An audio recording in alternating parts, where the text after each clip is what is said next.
The views expressed and the opinions given by the individual host, guest, random reptoid, or chupacabra may not necessarily reflect those of AM 950 Radio, its affiliates, or its sponsors. Now, it's time to step into the unknown.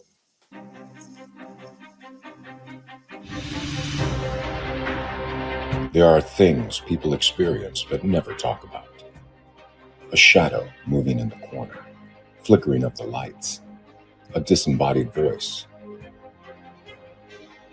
We invite you to talk with us. Share your story, share your experience, because this isn't just your story, this is our story. This is GhostBox Radio with Greg Bakun. And this is GhostBox Radio on AM 950, where every night we talk about the paranormal, ufology, Bigfoot, and so much more. My name is Greg Bakun. Thank you very much for joining me. Happy Monday, everybody. But I do need to start with kind of an apology.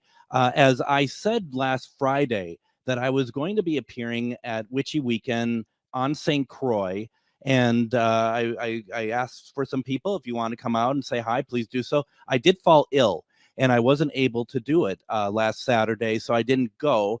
And I feel bad because I was told that some people did show up, specifically wanted to hear my talk. I apologize for that. That was I feel really bad about that, but I already talked with Emily. We're going to, and I just want to apologize for Emily for that as well.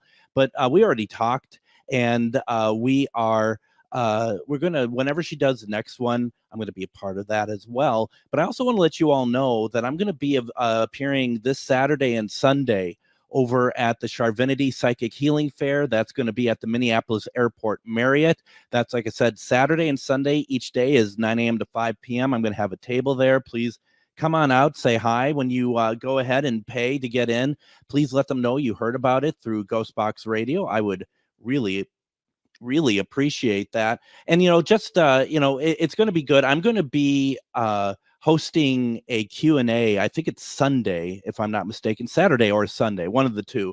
And I'm really excited that I've been asked to take part in that. In fact, tomorrow I'm going to have on Maria Shaw and also Shar Savinity. My gosh, I haven't even been drinking yet.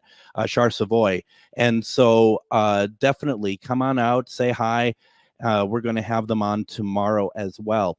Also, I just have to say real fast, too, that I hope you all been enjoying February's Listener Appreciation Month.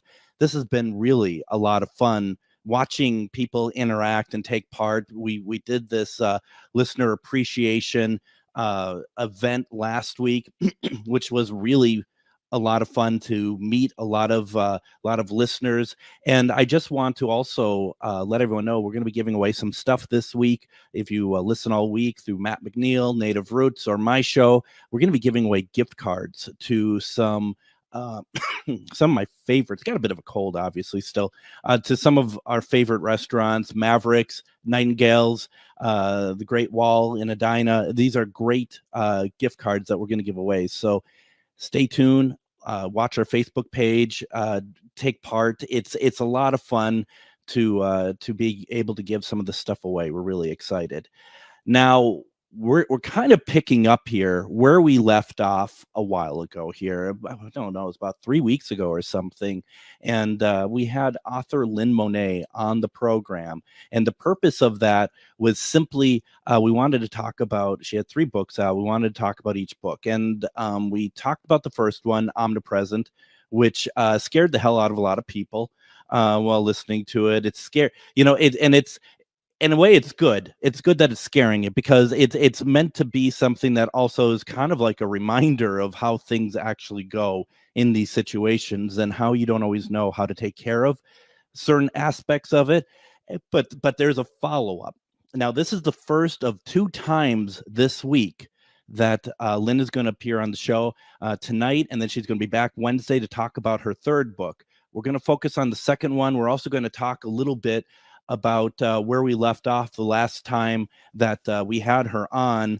Lynn, welcome to GhostBox Radio. Oh, Greg, thank you so much for having me. As usual, it's a pleasure to be here. I was really looking forward to this. Me too. Thank you very much for taking part. A couple things. First of all, I have to say, I went to Target right before the show, and I'm pulling out of my driveway, and I'm looking down the street, and there is a black figure that's moving from one car in the yard that's parked on the street up to the second car that's on the driveway. And I'm just, I live in a neighborhood, therefore I have to be nosy, right? So, I mean, it's just a black figure. I drive by there, just curious, wondering who it might be. There's nobody there. I'm convinced that's a shadow person, actually. I wouldn't be surprised. I wouldn't, yeah. And as you know, and those of us who've seen shadow figures, the term I always use is blacker than black. That you even if you're in a dark place, like there was really not a whole lot of lights out in that area, you can still make out the figure. And that's something I find very, very interesting. As very interesting as we are talking tonight. So that's the thing that I'm really interested in, because when we left off, first of all, it was you were getting activity in your house as we were talking. It didn't feel great at the studio. I was at the studio that night, and that wasn't feeling so great. But I mean, first of all, but you make it sound like, though, that what you were getting, the activity that night, that's normal. That seems like that was normal. Am I on the right track with that? Yeah, usually whenever we talk about this subject, they do come forward, and I will see orbs pinging and hear them pinging against the walls and things coming through the house, because they're eavesdropping. They like being acknowledged, but they don't like being exposed. So a lot of times they will come present. Yeah. And it was just, I mean, if you go back, folks, and you watch the video, which I see if I can find it here real fast. Not the video, but I'll have to go maybe during break, and I'll remind myself when you were last on, Lynn. If you go back and watch the video, especially towards the end, you can see stuff, not like objects moving, but you can see like orbs, and you can actually hear like popping around them as well. Yeah, they were popping into the walls. Yeah, I mean, I've never heard orbs pop before. They do. They sound like ping pong balls hitting up against the wall. That's what they sound like. Yeah. It's something else. And it was, and that was a night that I was kind of like, I just want to leave here now. The station, and I don't normally get that way. People who listen know that I don't normally get that way, but that was a pretty intense night. Do we want to kind of get people back on track here a little bit, what we talked about with the first book, Lynn? Yes, we can start where we kind of left off. I'll go ahead and back up just a little bit. And I want to say, too, with the orbs, my house that I'm living in is not haunted, but they do sometimes come close, as I mentioned. And it definitely made Oreos stand out, didn't it? Telling the story last time. Yeah. That's right. The Oreos, you even sent me some. You even sent me something funny about the Oreos. And so Oreos is the the cookie of choice for this one. Anyway, my first book, Omnipresent, was a story about a house that I purchased that was so badly haunted that I was never able to move in. And we talked about several of the things that occurred in the house on the last show. And where we left off was where I finally found people to sell it or had it up for sale. So I'll kind of start there, if that's okay. That sounds good. Okay. I don't know if I mentioned on the last show that when I forgot this part. This is good too. When my mother and I went to the house, we had scheduled some people to come to look at the house that had children, and they said that they had lived in the area. My mother and I arrived at the house about an hour early to go in and kind of stage play, because the house, there was no furniture. The house was spotless. There was no trash, no cleaners, nothing was left. And we kind of wanted to put a few towels and stuff so that it looked a little bit homey for the people to come. And when we get out of the car, we're walking up the sidewalk to these big double entry doors. And anybody that was listening, you'll know that it is a split level house where you walk into a foyer and you have the ascending and descending stairs off of that foyer. So as my mother and I are walking up the sidewalk, my mom looks up to the upstairs windows and she says to me, she says, "Lynn, did you have the windows tinted?" And I'm like, "No, why?" And I looked up, and my daughter, they had vertical blinds, but you couldn't see the division of the vertical blinds. I just thought that they were opened all the way. And then I looked down to the lower level windows, and there were flies. There were hundreds of flies all over the downstairs windows. So then when I looked back up to the upstairs windows, it was like 3D. They were so solid on that window that they were covering every inch of the window. And I said, oh my God. I said, Mom, those are flies. And she said, they are. So when we went into the front door, we had the towels with us. We were planning on using them like fans to flog things, because we thought for sure that we would be swarmed when we went into the house. And when we entered into the house, we didn't get swarmed. All of the flies were plastered all over the windows trying to get out too. Wow. So the thing about it is that there was no food, no cleaning products, no dirty rags, there was nothing that would have drawn those flies into the house like that. And, we couldn't even figure out how they got in there. There was one window in the breakfast nook area that was kind of like a bay window with the 3 windows. And when the people that had lived there before, they had accidentally or may not have realized that they painted one of the windows shut from the outside. Mm-hmm. And between the panes of that window and the screen that had no holes in it, flies were stuck in between that. We had to take the screens off of the windows to let the flies into the house, to usher them out of windows that we actually took the screens off of to get them out. So the flies had been there so long in the house that they had left brown excrement speckles all around the molding around the window that was white. And so my mother and I are racing to get these flies out, and we're trying to clean up the speckling, expecting the people to come. And lo and behold, during that time, they had something happen. They weren't able to make it. And they left a message on my phone. So after about 15 minutes after the time that they were supposed to be there, I went and I checked my phone, excuse me, and they had left a message that they wanted to reschedule for the next day. So my mistake originally was making that appointment in the house. So everything in the house heard me making the appointment for these people to come. So the second appointment I made from my car on the way home. And so the next day, the young couple shows up. They have 2 of their 3 children with them. And of course, the kids are running down the hallway. It was deja vu, like my kids had done, picking out their bedrooms, so excited. And they come and they ask if they can go look downstairs, the downstairs area. And the parents are like, yeah, is it okay? I said, sure, go ahead.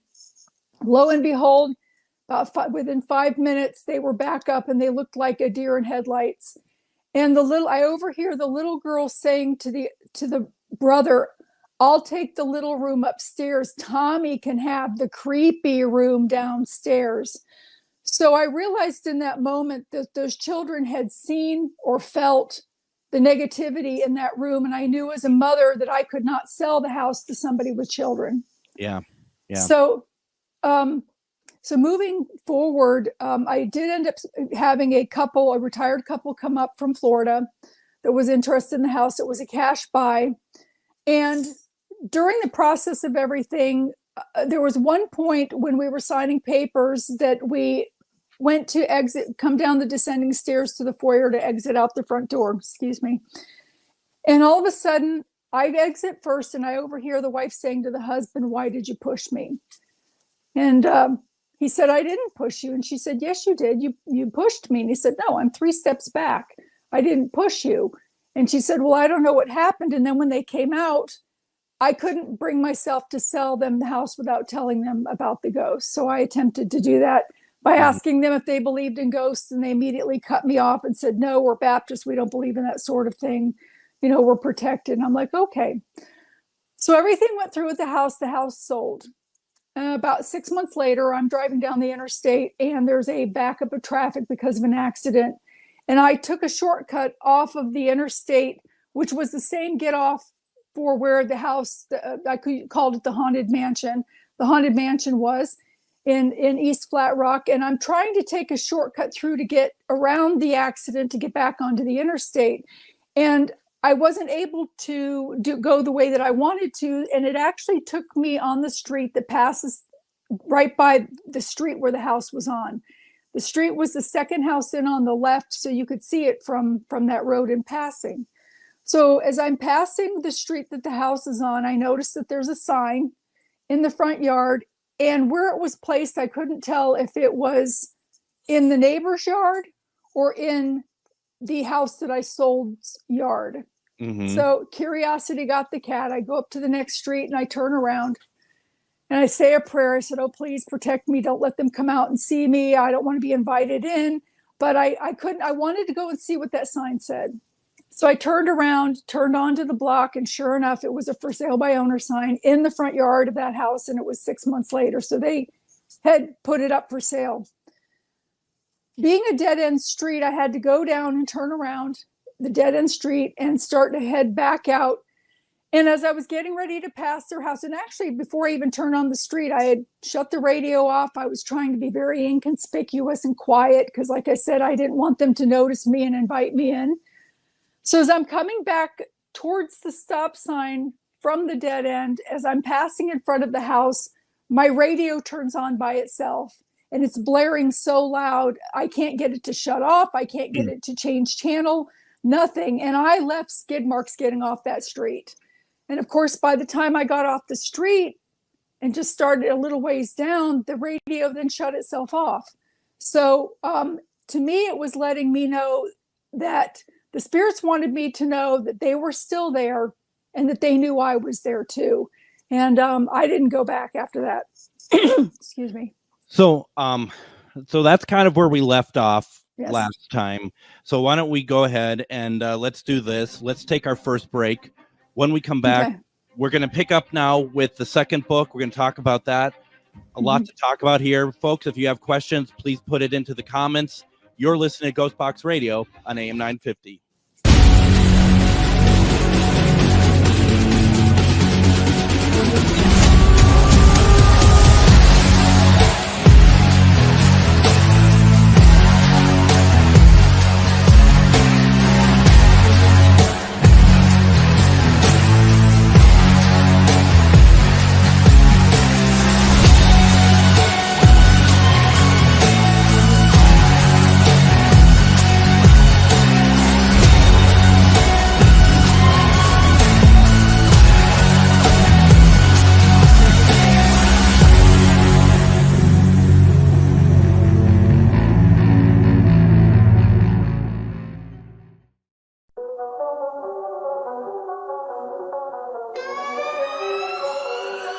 Welcome to the night where the paranormal unite. A party like never before under the moon's airy light. The vibe is dark, the air is cold, spirits taking flight. Get haunted and ghost a magazine leading the fright. Ghosts and ghouls dancing hand in hand. Lost souls roaming the haunted land. On the battleship New Jersey we gather with glee. Horror and paranormal, a sight to see. Twin Cities Con returns to the Minneapolis Convention Center for the fourth year, November 8th through 10th. Twin Cities Con is a celebration of comics, toys, TV, film, art, cosplay, games, and all things nerdy. There is nothing like Twin Cities Con. It's also a family-friendly event where you can meet your favorite celebrities, browse the vendor hall and artist alley for the coolest merch, watch celebrity Q&As, and even more. Twin Cities Con is bigger and better than ever before. Come see from Star Wars the Emperor himself, Ian McDiarmid, along with Anakin Skywalker, Hayden Christensen, John DiMaggio, who is Bender from Futurama, WWE Hall of Fame wrestler Sting, and Sunday only Grant Gustin from The Flash and Glee, plus more guests to be announced. 3 days of action-packed fun is in the heart of Minneapolis at the Minneapolis Convention Center. Tickets start at $40. Kids tickets are just $8 for the entire weekend. VIP tickets also available, including a 3-day weekend pass, plus some really cool VIP perks. Buy your tickets and get more information at TwinCitiesCon.com. Greg Bakun here. Like you, I love good, fresh, delicious food. So I want to tell you about this treasure in Roseville called Maverick's Real Roast Beef. Maverick's has the best roast beef sandwiches I've ever had. Made fresh every order. Add fries or onion rings dropped in the fryer when ordered, and you have a winning combination. Maverick's Real Roast Beef has a lot more than roast beef, so check out their website, mavericksbeef.com, or check out their restaurant on Lexington in Roseville. This is Chad, owner of AM950. Recently, I had a large order of custom designed t-shirts that needed to be turned around in a hurry. I knew exactly who to call. Grady Gear Company. Grady Gear Company is a local company that handles large and small custom clothing and apparel orders. I had a lot of questions from color, shirt quality, and what sizes we needed. Grady Gear Company was great to work with. They got us what we needed on time, and now everybody's looking great around the station in their new gear. Start your order at GradyGearCo.com. Reach your highest level of consciousness and well-being with MetamorphosisConnections.com. MetamorphosisConnections.com is an online directory of the best holistic and metaphysical practitioners to help you make your most informed choices. You can search MetamorphosisConnections.com for classes, events, wellness and life coaches, plus metaphysical products and shops. You can also search for a wide array of healers from all modalities, including EFT, sound healing, energy healing, light therapy, ancestral healing, shamanic healing, reflexology, past life regressions, hypnotherapy, yoga, and more. And if you're not sure where to start, the search feature on MetamorphosisConnections.com is tailored to help both those who know what they are looking for and those who are just starting. Come explore the possibilities for your higher self by visiting MetamorphosisConnections.com. Their experienced practitioners can guide both beginners and those that are already on their spiritual journey. That's MetamorphosisConnection.com, your link to direct you on your spiritual transformation. And welcome back to GhostBox Radio and AM 950. This is Greg Bakun, and boy, we're having some technical problems over here. It's kind of funny, and I am not one to try to put like 2 + 2 = 5 here, but honestly, from the point that I started using the last music cue to now, when we started talking about that, things started to go pretty awry over here, actually. And it's not because of station or anything else.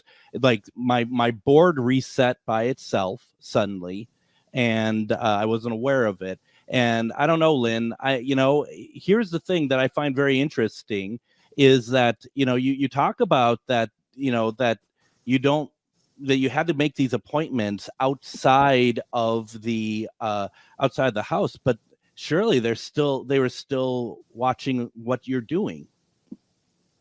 Well, I know that while I was making the appointment sitting in the chair, I could actually feel the hot lashes from one of the spirits on my legs. Mm-hmm. So they were actively listening, and I know that they can hear, but for some reason, those souls were attached to that house. So when I left the house and even went home to the place that I was actually living in, that I ended up not moving out of, I didn't have any problems there.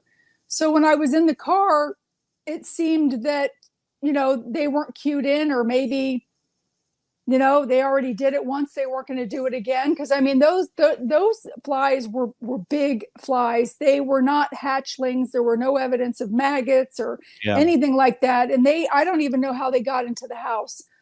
But that was, I've never seen anything like that before in my life. And I didn't know that flies could poop like that, and just leave mess like that all over the place. But anyway, and I'm not surprised that you're having technical difficulties either, because, they can mess with electronics and things too. But after I sold the house and drove past the house, I wanted to get a hold of the family that I purchased the house from, to kind of validate and to see, I found out that they had purchased the house. They owned it for a year, but they only actually physically lived in it for 6 months. I had been told that they needed to move for their work, that they were living out of state, that they were anxious to sell because they were now paying for 2 homes. And none of that turned out to be true in the closing. So I finally tracked them down through the records, the county records, and reached out to the husband who answered the phone. I explained to him who I was. And I said to him, I'm calling because I wanted to talk to you. I've had some experiences in the house and I suspect it is haunted. And I wanted to know, basically if you would have a similar experience. And he said, well, I think that you should talk to my wife. And so we hung up, and of course, about 2 weeks passed before I hear from her. I think that I'm not going to hear from her. Mm-hmm. And she immediately on the phone, she said, I'm so sorry. I'm so sorry. I'm so sorry that we sold you the house. I told my husband when I found out that you had children that I didn't want to sell it to you, and this sort of thing. And so we started to talk, and I started to listen to her story, which so much paralleled mine, with her children showing up with mysterious bite marks and claw marks and bruises. And the thing is that her kids were seeing them. She had a 4-year-old daughter and a 6-year-old son. And the little girl would come up and she would talk about the monsters down below to her parents and say, the monsters downstairs don't like me very much. So she would even try taking cookies and things downstairs to make friends with them, thinking that if she was nice, that they would play with her. And of course, the parents kind of just thought, oh, this is one of those invisible friend things. But usually when you have an invisible friend, it's not something described that's as creepy as these things were. And the thing was, too, is that the son was asked to draw a picture at school. And, they draw the stick people in the house with the flower. And then next to that was these additional stick people that were in black and creepy with fangs and blood and stuff like that. And when the teacher and the parents asked what they were, he said, those are the monsters that live downstairs in my house. So the kids were seeing them. There were periods of time that she said that if they had stayed living in that house, it would have ruined her marriage because of her husband was working the night shift and she worked during the daytime in a bank, and things would come and knock on the door and would mimic her voice, and he thought that it was her. Or they would go into the kitchen and the water would be running and he would accuse her of leaving the water on, and she would be like, no, I didn't do it, but it was only 2 of them there, and he knew that he hadn't done it. And she knew she hadn't done it, but he was accusing her. So this was creating conflict and fighting in the house. So it finally came to one point that the little boy had asked, he brought his little Bob the Builder bag and he was going to run away to Grandma and Grandpa's house. The grandkids wanted to know, when can we go back home to Grandma and Grandpa's house? So she called her parents, and they agreed to let the kids come over and do a sleepover that night. And she was there alone. And she had said that she was downstairs in that lower level, decided to watch a movie, and she was down there. And she had her dog with her, and the dog was hesitant to come in the room. And periodically the dog would sit up and start growling at something. And she thought this was strange behavior and maybe he needed to go to the vet or something. So she was going to make arrangements to do that the next day. But she said about 10 minutes before the movie ended that the TV shut itself off, and then the overhead light shut itself off. And so again, she just assumed that maybe they needed something switched out on the electric panel, that something was faulty with that in that room. And so, but it still spooked her. And she called her husband and told him about the dog's weird behavior and about what was going on in the bedroom. And she had said that she had gone upstairs to take her shower and get ready for bed. And when she walked out of her bedroom, she saw a ghost man standing in the corner of her bedroom. And then it just disappeared. And so she, of course, called her husband at work again and was telling her what she saw. And at one point she went out and she slept in her car because she was afraid to sleep in the house. And she slept in her car with the dog until her husband came home. So once you left the house, once you moved away from there, things stopped. When they didn't stop, they continued in some way to make sure that you knew it was still around. Did she have that when she left the house? I didn't ask her that part. And the reason why I had that experience is because I drove past the house. When I was away from the house in the place that I was living in, there were no problems. There were no issues. Occasional thing would go through. Being an empath, you see stuff walking through all the time, but nothing that was sticking, nothing that was creepy and gross like the way these things looked. And it reconnected when I passed the house that one final time on my way somewhere. So what she had said is that there was one point too that she was working, and her husband called her because he thought that she had come home and crawled in bed with him. And he was so groggy and so tired because he had worked 3 nights in a row, and the day before he didn't get a lot of sleep. So he called to see if she was at work and said, "Hey, listen, if you came home for lunch, I'm sorry that I was laying down with my back to you, and ignoring you. It was nice that you came home for lunch." And she's like, "Well, I didn't come home for lunch, and I haven't been home." So he's like looking around the room, and of course he's the only one there. And he's like, "Well, and she said, "Well, maybe you had a dream that was just extremely real." But then she experienced something crawling in on the bed on her too. Wow. We go to the chat. We talked about this a little bit with the last time that you're on, but for those who didn't have a chance yet to hear the first part, ultimately, what did you think that was actually in the house? Well, I found by people that had a lot of experience in the paranormal field, because I did not, that there were actually two demons, lower level demon. And as there's a hierarchy of angels going from cherubim on up to archangels, there's a sub hierarchy of darker things that as they go lower, they can do more physical acts type thing. And the thing is too, is normally when you go do paranormal things, everybody, if they see a ghost in their house, they call up and they say, there's a demon in my house. And like 90% of the time, it's not a demon. It's a disembodied soul or a poltergeist or an elemental or something else crossing through. And in this case, these were two real demons and a young man that had actually hung himself in the house. And also, the house was built in 1976. So it's not about the age of the house, people. No. It's about the age of the ground that it's built on and what was there before. So a brand new house could be haunted if you build it in the wrong place. Absolutely. And I mean, and so the thing too is once you have once you have some sort of interaction with, for lack of a better term, a real demon, because so many people, like you're alluding to here, a lot of people think that they're having some sort of demonic interaction, and you'll know the difference if you ever have the opportunity, which hopefully yes, you will. There is nothing that compares to it. Once you're marked, does that keep you open for more of that activity coming back to you? Maybe not from the same entities, but just in general. Well, they know me by name. There's kind of a mutual respect in that sense, because demons are above my pay grade. And when people call me, if they do, I mean, I will help get ghosts out of your house. But if I have to take a demon out, I'm going to only do it for close friends and family, because I don't like having to go there.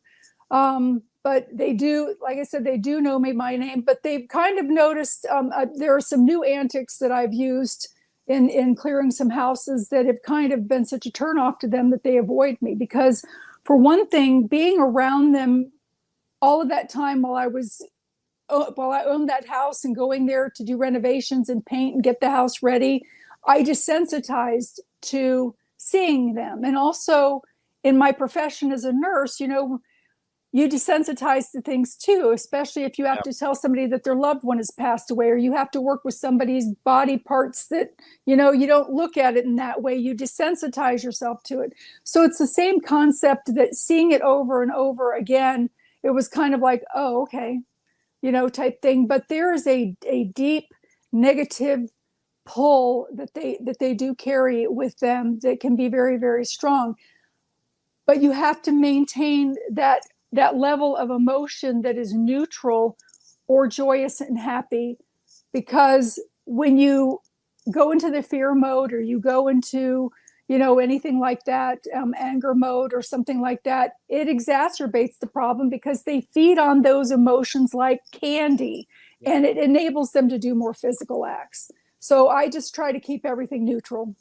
And I think it's also worth at this point to remind, if we have any paranormal teams that listen and stuff, people who are thinking about getting into the paranormal, people who maybe have been in for a little time, even Lynn says, the demonic stuff, that's above her, apart from some certain situations. And there is no indignity to know when to say, I cannot do this, or let me find someone who can help you. This is not something that I am qualified in doing.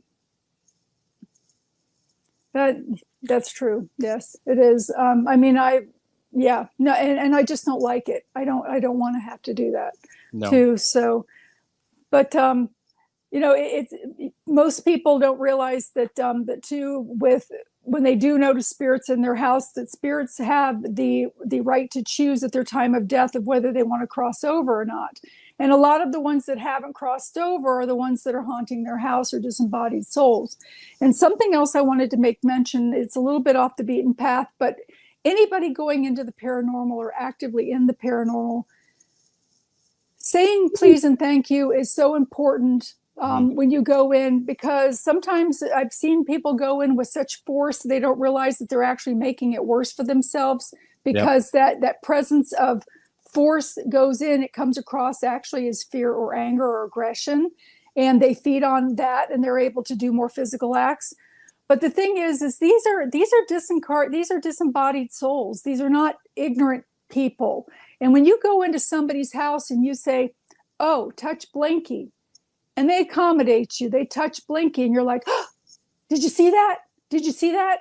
And then you say, can you touch Blinky again? And they accommodate you again. They touch Blinky again. And you're like, oh, did we get that? Let's get that on film. No, did you? Yep. And then you ask them a third time, and then you're wondering why they're telling you to get out.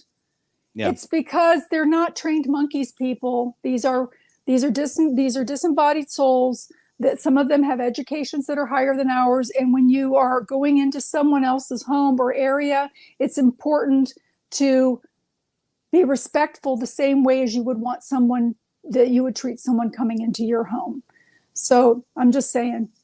No, absolutely. And that's the thing too, is, I teach a class along with my friend Shar, and that's exactly what we're trying to explain too, is like, if you're going to go do public paranormal investigations, I hate the term ghost hunt myself, but if you're going out doing public paranormal investigations, how is it that you're actually furthering the conversation, opposed to just what you just said? Can you turn on a light for me, please? Can you say my name through a spirit box? All these things don't serve anybody other than what you just said, making spirit look like that you're exploiting the fact that you can get them to answer. Exactly. And it breaks my heart when I see that. And I've seen it happen over and over again. And also another thing too, that elevates their attraction towards you is if you're under the influence of any sort of substance, because there are certain entities that like that sort of thing. If you could see the things that I see standing around people on their cigarette break or at the bar, you wouldn't drink or smoke anymore, because there are disembodied souls that want to be around the presence of that. And when there is someone doing that sort of thing or acting out in a negative behavior because of being overly intoxicated or something during one of those, again, you're setting yourself up for an attachment, for one thing, and some problems. So, I'm just saying. Nope, absolutely. Let's do this. Let's take our next break. When we come back, we're going to continue this conversation. I have a question in the comments. If anybody else has questions, put them in the comments. We'll get to them. You're listening to GhostBox Radio on AM 950.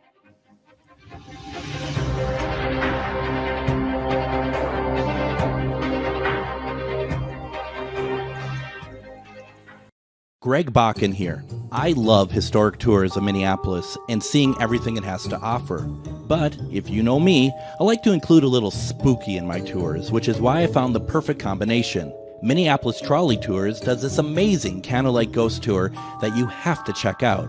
It's an extremely immersive experience. It's a trolley trip that starts out at a haunted mansion, traveling around Minneapolis locations exposing ghost stories that the public and business owners would rather left untold.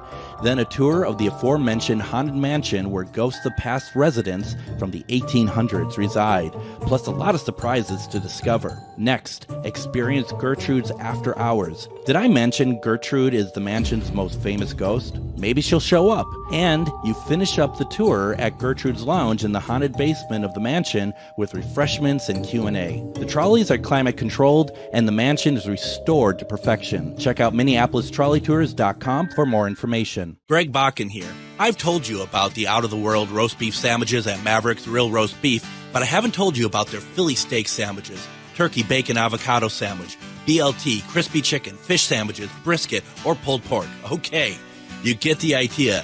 They make a lot of delicious food to the same standard as their famous roast beef sandwiches, and now I'm starving. I'm going to go to Maverick's Real Roast Beef off Lexington and Roseville, and you need to go too. Check out their menu at mavericksbeef.com. Gritty Gear Company is a great place to go for clothing that is fun and expressive. But did you know we also do custom orders on demand? We've worked with all types of companies and organizations, from first responders to even a certain radio station. Our team is here to help you look amazing. Our clothing is of the highest quality, and you will love your logo on the finished product. We are a locally owned small business who simply wants you to look great. Find out more at grittygearcompany.com. Have you ever met someone who not only can help you on a deep spiritual level, but also potentially change your life? Refined Divine is an extremely gifted psychic medium who travels the nation and lives right here in the Midwest. And she offers mediumship, mentorship, house and business parties, energy healing, palm readings, and so much more. Refined Divine has helped thousands, and she can help you. Hi, this is Psychic Medium Deb. I cannot wait to hear from you. You can go to refineddivinepsychic.com. Greg Bakun here. Like many of you, I still collect physical books, and not just any books, but books about the paranormal, ufology, Bigfoot, and so much more. I go to Megas Books and Herbs, located in the Arts District of Minneapolis, but books are only part of it. Megas Books and Herbs offers crystals, jewelry, herbs, oils, and consultations on how to use this stuff. Check out their in-store classes and events too. This place has everything to expand your horizons. Located at 1848 Central Avenue, Minneapolis, or visit megasbooks.com. And join me tomorrow on GhostBox Radio with Greg Bakun. We're going to have on the French Quarter medium, Maria Shaw, and psychic medium, Char Savoy. We're going to be talking about the upcoming Charvinity Psychic Healing Fair that is happening this Saturday and Sunday, February 24th and 25th. If you would like to know more information about this upcoming fair, it's going to be, first of all, a lot of fun. I'm going to have a table there. I'm going to have a table there. There's a lot more than just me happening there, but go to charvinityfairs.com, see what's going on. There's a full schedule. You can also find it on Facebook. If you go to Charvinity, she has an event set up there that you can see exactly what is happening over the course of those 2 days. Also, I want to point out that my friends over at Megas Books, this coming Saturday, you can go out there and learn about chaos magic, learn how to make sigils and history of the movement itself. This is, Megas has so much good stuff going on there. They're located on Central Avenue. Definitely go out there, check it out. They're doing more and more of these weekend sort of classes. Take advantage of it. It's really a lot of great stuff there. You can go to megasbooks.com. There you can find out everything they have going on there. Please go out there, check them out, support them. Like AM 950, they are local businesses, so we really appreciate it. We've been talking with author Lynn Monet as she's been walking through, there's two of these books, Omnipresent and Omnipresent, What Happened Next. Now, Omnipresent is on Amazon. Is What Happens Next on Amazon? I didn't think I could find it there today when I looked. No, it's on my website. Some of the books I've placed on Amazon. They're also in Barnes & Noble and Walmart, but there are some that I've held back on my website only.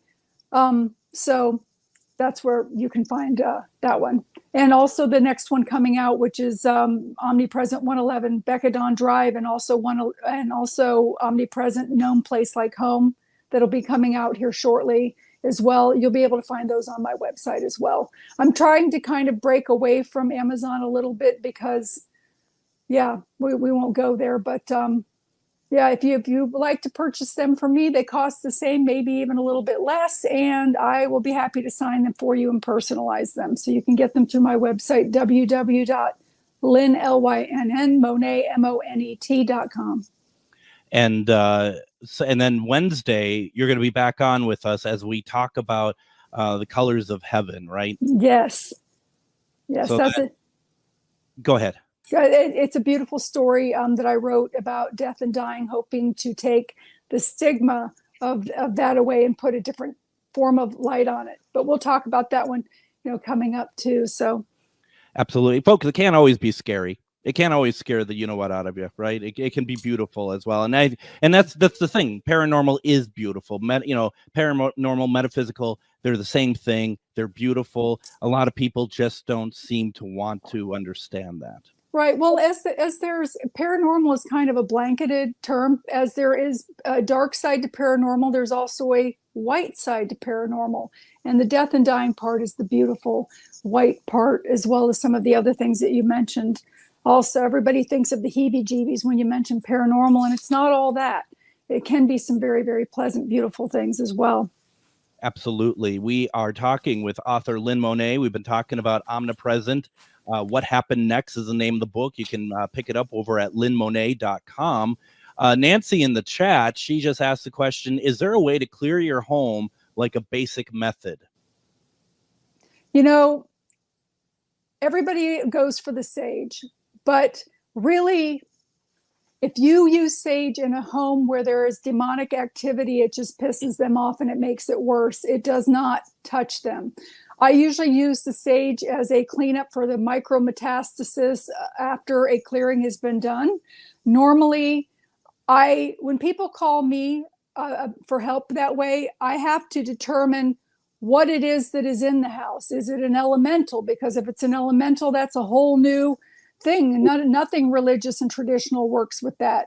If it is a demon, or if it's a lost soul, if it's a happy one or angry one, and if it's willing to leave or not. So, because there are different methods, you can ask it to leave and it can leave on its own. And if it doesn't, you don't want it there, I use a fire component. So I go in with a fire component to do that. But there isn't really a blanket and not only that, people don't realize when you do go in to clear a house, there's more to it than just clearing the house. People sometimes have to make some overall changes in what they do that might be drawing the things there. So just because I go in and clear your house, if your husband still has his porno addiction and your daughter's doing her drugs in her bedroom, it's going to roll out the red carpet for these things to come right back in.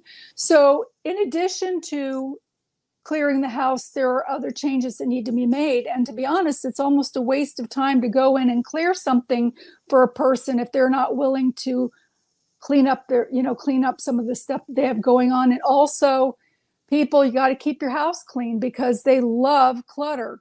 They absolutely love clutter, and clutter makes people feel depressed, and they feed on that too.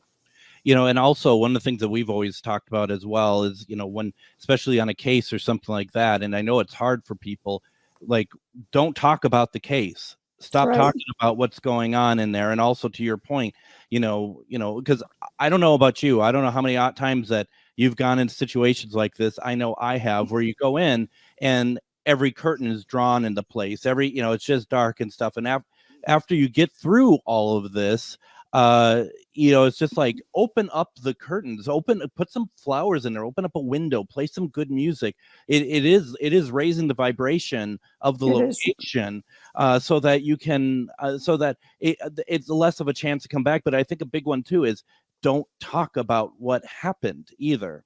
Right. And, I agree with you 100% on that. And in addition to that, what people do not realize is when we go into a house setting to clear it, we have to do a preparation, and we have our auric force fields around us that we are constantly protecting ourselves from taking home attachments ourselves.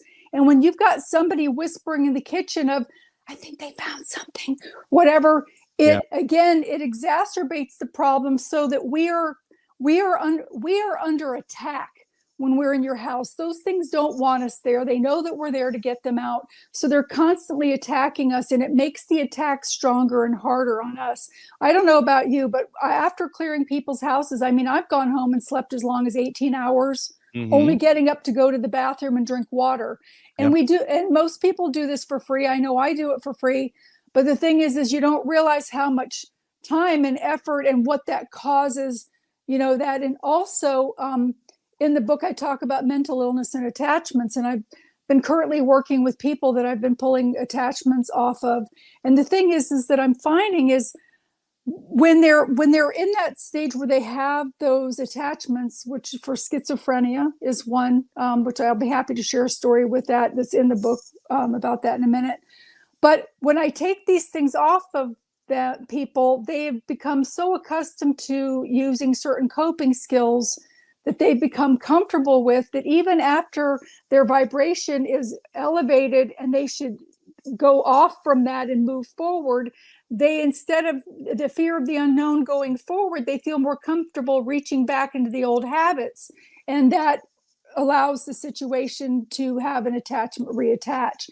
So, it's sometimes a vicious cycle, almost like a rabbit hole sometimes, trying to take care of these things for people. And we have about maybe about less than 6 minutes left. And the thing that I find very frustrating from having done this as well a number of years is that people may want help, people may be asking for help or whatever else, but it's shocking how few actually want to put in the work to actually do what they need to do. Because when you're sitting there, Lynn, and you're explaining to them, okay, this is what I'm doing, but this is what I need you to do, and they don't want to do what is, and sometimes it isn't easy, but you have to do it. And I have to think for you, it deflates you. Yeah, well, yes. Yeah, it does. It does. And that's a great, I love that term. I'm going to use that from now. Yeah, it does. It deflates you. And you constantly have to put your armor up trying to protect yourself when you're in the position trying to help people. But you're right. Sometimes they don't want to make the changes, or they fall back, and it rolls the red carpet out for everything to come right back in.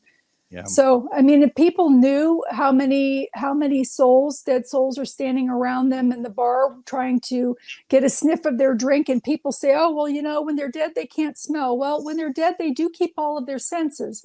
However, the smell part of it is not a smell like with an olfactory nerve. It's more of a memory recall is how it is. And also they try, there are some of them that try to enter into the body to experience the feeling of the alcohol or the drugs.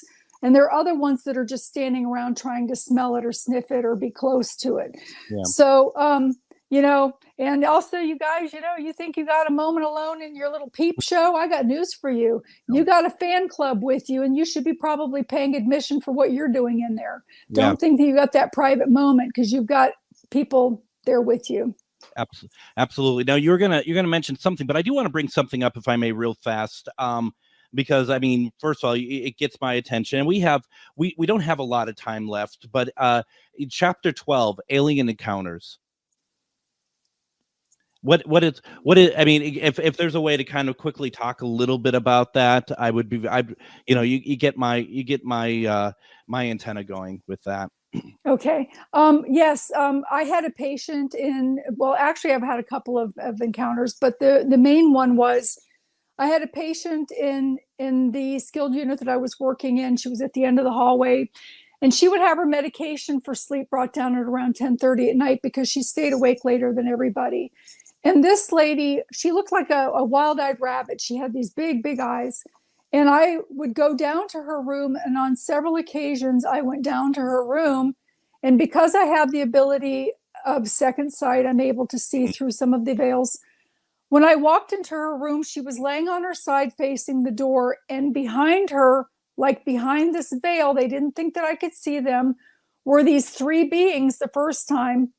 All of them were exactly the same. They had no face. They just had like a cloth over their face that they were peering through, or maybe they were some kind of android that was being worked from somewhere else, like a robot kind of thing. Sure. And as I walk into the room, I have to take her blood pressure because I've got her cardiac meds, and I have to make sure that she can have them. But my blood pressure cuff died. It was battery operated. So I called for a second one, and they brought another one brand new off of the charger, and that one died. My phone died. Finally, I had to get a manual blood pressure cuff, and started taking a manual blood pressure cuff down there every time that I went. And the thing is these beings were standing behind this woman, and they were pulling things out, kind of like the old-fashioned switchboard operators, where the operator would sit with the headset and the pegs, and she'd pull them out and plug one in and plug it over here. Mm-hmm. It was the same thing that they were doing. There was another time that I went to her room, and it was only her room and only with this woman. When she passed away, I never saw them in the facility again, even though we had different patients in that room. But there was another time that there were 5 of them, and all 4 of them were the exact same. And there was one that was taller than all of the rest.